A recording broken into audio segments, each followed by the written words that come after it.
we're joined now by Ray Washburne. Ray is the vice chairman at the Trump Victory Committee and joins us now from Dallas. So good to have you, Ray. And I want to. We had a conversation earlier in the show where we were talking about Mr. Trump's weekend, in that a lot was set up for him to talk about Janet Yellen's comments as a reference point. The jobs report came out Friday. It was weak. There was not a lot of jobs added, only 38,000. It was disappointing. A lot of people think now the economy is in some trouble. Maybe it's headed to recession. All this type of talk. However, it seemed as if Trump got a bit distracted over the weekend. Did you think so in talking about this judge and those issues? And can he get back on track this week? Well, you know, he started off his comments for the weekend about the jobs report and how pathetic it's been under President Obama. And so I'd say no, he put a lot of focus onto the jobs report. But then he was brought back for the interviews that he did on CBS and CNN to talk about this judge, and he went for it. You know, he didn't say, no, it's not a big deal, I don't care about the ethnicity of the judge. He went there. And you don't think that's hurt him politically, at least in the short term? You know, I deal with donors, and I haven't had any issue at all whatsoever. Okay. We have got donors from out the country. I've had calls all day this morning that are really coming on, and we're very enthusiastic about the money we're going to raise for Mr. Trump. Okay, tell me a little bit about that then, because one of our earlier guests was from out in the Silicon Valley area, said that Trump has had some issues there because of immigration and free trade and raising money from Silicon Valley. Normal Republican. I know there's a lot of Democrats out there, but people would normally give to Republicans. What are you seeing in the fundraising circles? Who's giving money, and are you surprised or by how aggressive they've been?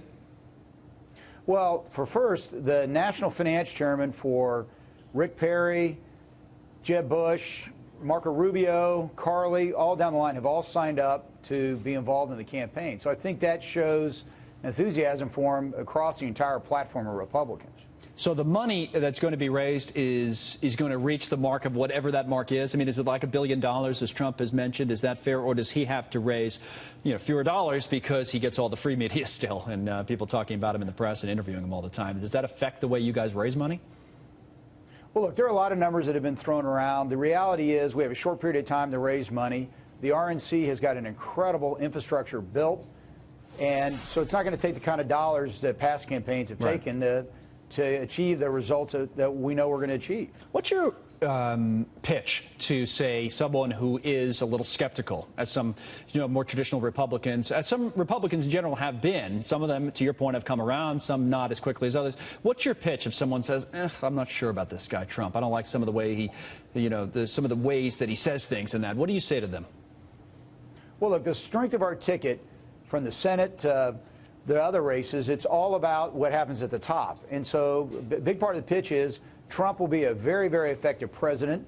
He gets the issues, and the Supreme Court is such an important part of it. And so a lot of the donors look at it as a macro issue and say we've got to win at the top to win down ballot. So Supreme Court, okay, that's a big issue. The other story, and that is interesting you bring it up, Ray, because that is another story that came up today, that the Democrats are becoming increasingly optimistic about their chances to take back the Senate. You say? Well, that's their opinion. We feel, looking at the polling numbers that we look at, I think as strong as Trump's going to do, he is going to win in November, and that victory is going to pull our Senate races along with him. Okay, Ray Washburne, good to have you from Dallas today. We appreciate you coming on. That's the Trump Victory Committee Vice Chairman.